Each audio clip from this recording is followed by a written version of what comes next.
Hello, this is the 117th issue of Catch of the Day, available on the Branch Talk YouTube channel.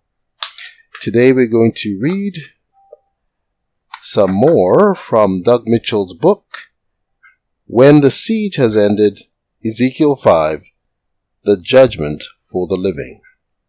Starting and at the top of page 13, not only does rejecting the Lord's fire, truth, burn one up, but trying to make a substitute or a counterfeit of the heavenly fire through the sparks of one's own kindling just brings sorrow. Yea, even Lucifer is to be destroyed by a fire that comes forth from himself.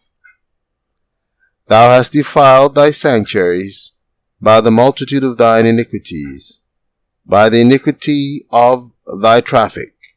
Therefore will I bring forth a fire from the midst of thee, it shall devour thee, and I will bring thee to ashes upon the earth, in the sight of all them that behold thee. Ezekiel 28, verse 18.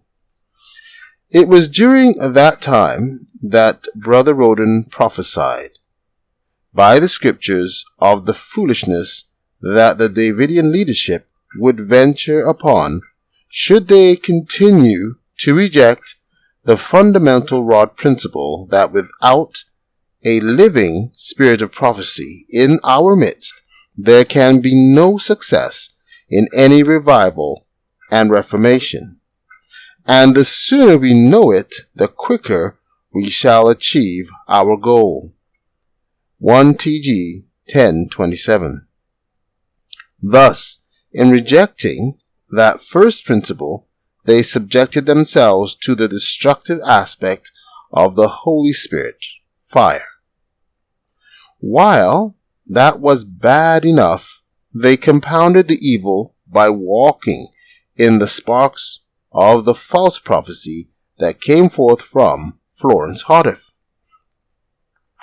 Another result of the attitude of the Davidian ministry during the time when Ben Roden was denouncing their sorcery was that they cut off support to any Davidian workers who accepted the branch message.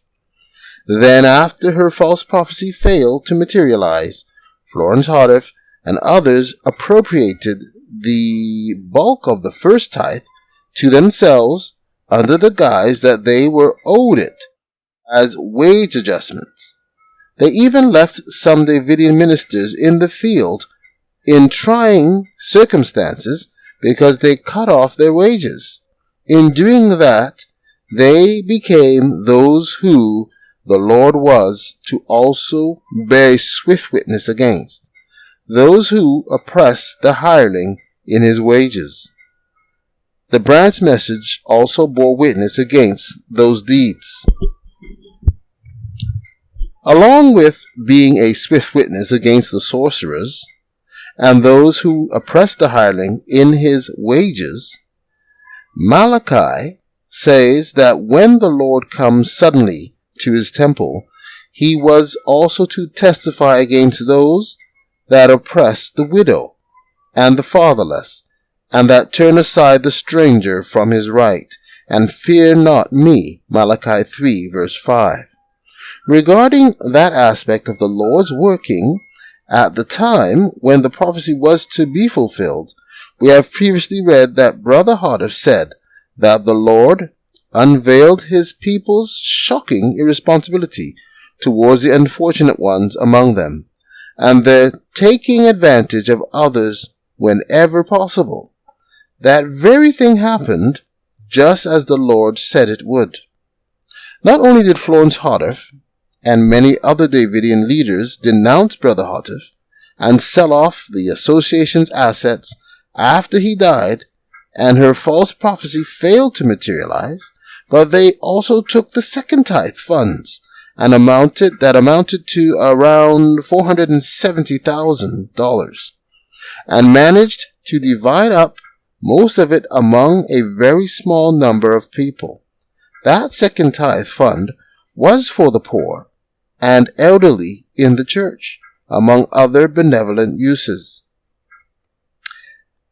As the situation was unfolding, Ben Roden was moved to testify against their thievery, and among other things, wrote a study based on Zechariah 5, 1-4 titled The Flying Roll, which showed that the Lord had faithfully foretold of the situation and its outcome. Thus, along with testifying against the sorcerers and them that oppressed the hireling in his wages, when the Judgment for the Living opened in 1955, the Branch message testified against his people's shocking irresponsibility towards the unfortunate ones among them, and their taking advantage of others whenever possible, just as the Lord prophesied it would.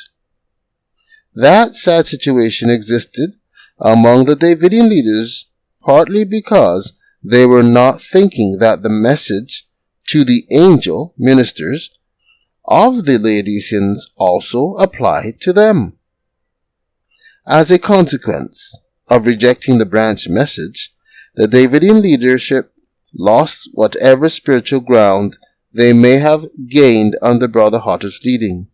Not only were Florence Houghton and those on her illegal executive council spiritually burned up when they rejected the unrolling of the scroll and chose instead to walk in sparks of their own kindling, but a number of other Davidian ministers suffered a similar fate as they went about putting themselves forward as being new leaders of the movement and establishing their independent associations, using private interpretations of the Rod message and their former positions in the work to gather others about them, so as to fleece them and keep them from hearing and keeping up with the progressively revealed truth. 1 TG 12:18. Some of them professed to be vice presidents or whatever, in spite of the fact that they created those positions themselves. They did that because they knew better than to claim to be the association's president, for that would have meant that they would have to be a true prophet with a true, timely message. Quite interesting. Take care.